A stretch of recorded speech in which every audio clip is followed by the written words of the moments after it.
हमारे साथ पूर्व शिक्षा मंत्री और वरिष्ठ राजद विधायक प्रोफेसर चंद्रशेखर यादव हैं। सर, बिहार में सरकारी स्कूलों में करीब 4 लाख नियोजित शिक्षक हैं। उन लोगों का कहना है कि बिना किसी शर्त के, बिना परीक्षा के हम लोगों को सीधा राज्यकर्मी का दर्जा दिया जाए। आप लोग भी यही मांग कर रहे हैं, लेकिन सरकार तो कह रही है कि सक्षमता परीक्षा तो देनी ही होगी। नहीं, वो ठीक है। मेरा ये कहना है कि जो भी नियोजित शिक्षक बंधु हैं, कोई 14 साल, कोई 15 साल, कोई रिटायरमेंट के हर्ज पर हैं, अगर वो डिमांड कर रहे हैं कि मुझे बिना शर्त राज्यकर्मी का दर्जा दिया जाए, तो वह अनर्थक प्रयास नहीं है। उसके पीछे लॉजिक है कि शुरू में जो बहालियां हुई पंचायत स्तर पर, प्रखंड स्तर पर, नगर परिषद स्तर पर, उन बहालियों में अनिवार्यता ट्रेनिंग की और दक्षता की नहीं थी। तो सारे शिक्षक जो नए पास किए हैं, उनकी नौकरी 5-6 हज़ार की ख़त्म हो गई, आपको पता है। तो सारे शिक्षकों ने ट्रेनिंग किया और दक्षता परीक्षा पास की। दक्षता परीक्षा SCRT जो बिहार सरकार का संगठन है, उसने लिया शिक्षा विभाग का।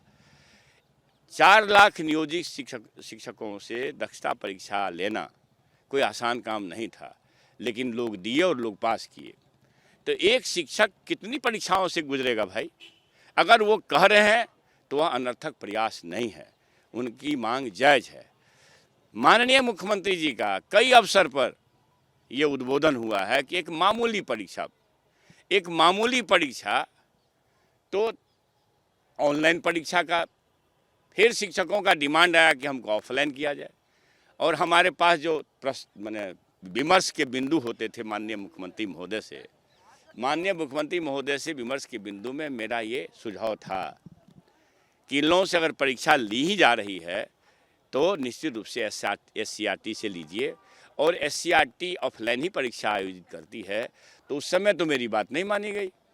फिर अभी सरकार जब आंदोलन पर उतारू हुए हैं, तब अभी सरकार उनकी बात को मान रहे हैं। मेरा ये कहना है कि एक शिक्षक को पढ़ाने के लिए आप बैठाए हैं कि लगातार अपने अपमान के विरोध में वो आप सरकार के खिलाफ आंदोलन कर इसके लिए बनाए हैं।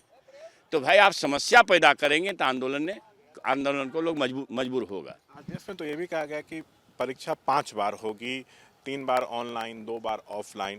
लेकिन उसमें एक चीज़ ये भी है कि जो फेल हो जाएंगे उनकी नौकरी चली जाएगी। एक बात बताइए, मेरा सुझाव है कि आप नौकरी कैसे ले सकते हैं? आपने नियमावली में 60 साल की गारंटी दिया। मेरा सुझाव है, मंतव्य है, विमर्श भी है, संचिका पर भी मंतव्य है कि ये 5 बार 6 बार, माने ये जो टेक्निकल शब्द को निकाले हैं, इसको विलोपित किया जाए। समय की सीमा, माने 4 बार 5 बार की सीमा को विलोपित किया जाए। जो शिक्षक पास नहीं करेंगे वो नियोजित रहेंगे। ये पहले से, और यह अंडरस्टैंडिंग भी हुई था, माननीय मुख्यमंत्री जी का उद्गार भी कई अवसर पर ऐसा हुआ है कि ये इसलिए ये नियोजित शिक्षकों से जो परीक्षा ली जा रही है, ये संपूर्ण परीक्षा उनको ऑफलाइन SCRT से लेनी चाहिए। लेकिन इसमें बहुत बड़े बड़े लोग शामिल हैं। हाँ, ऑनलाइन में क्या क्या मैनेज होता है, ये सब आप लोगों को पता है। आखिरी सवाल है, बजट सत्र चल रहा है विधानमंडल का, सदन के अंदर परिसर में आप लोग लगातार नियोजित शिक्षकों की आवाज़ को यहाँ उठा रहे हैं। आप लोग भी कह रहे हैं कि बिना परीक्षा के, बिना शर्त उन लोगों को राज्यकर्मी का दर्जा दीजिए।